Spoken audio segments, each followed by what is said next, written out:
சங்கீதம் 91:1. உன்னதமானவரின் மறைவில் இருக்கிறவன் சர்வ வல்லவருடைய நிழலில் தங்குவான். இந்த வசனம் கடவுளின் பாதுகாப்பையும் அவரோடு நாம் கொள்ள வேண்டிய நெருக்கமான உறவையும் அழகாக விளக்குகிறது. இதன் ஆழமான அர்த்தத்தை வார்த்தை வாரியாக கீழே காணலாம். வார்த்தைகளின் விளக்கம். உன்னதமானவரின் மறைவு. இது கடவுளின் மிக நெருக்கமான மற்றும் பாதுகாப்பான இடத்தை குறிக்கிறது. வெளி உலகத்தின் ஆபத்துகள் நுழைய முடியாதபடி கடவுளை முழுமையாக நம்பி அவரிடம் அடைக்கலம் புகுவதை இது காட்டுகிறது. சர்வ வல்லவருடைய நிழல். சர்வ வல்லவரவர் என்பது அனைத்தையும் செய்யவல்ல, முடிவற்ற ஆற்றல் கொண்ட கடவுளை குறிக்கிறது.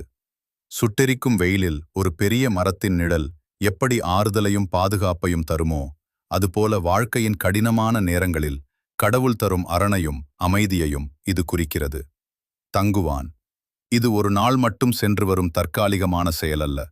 தொடர்ந்து கடவுளோடு இணைந்து வாழ்ந்து அவருடைய பாதுகாப்பில் நிரந்தரமாக இளைப்பாறுவதை இது குறிக்கிறது.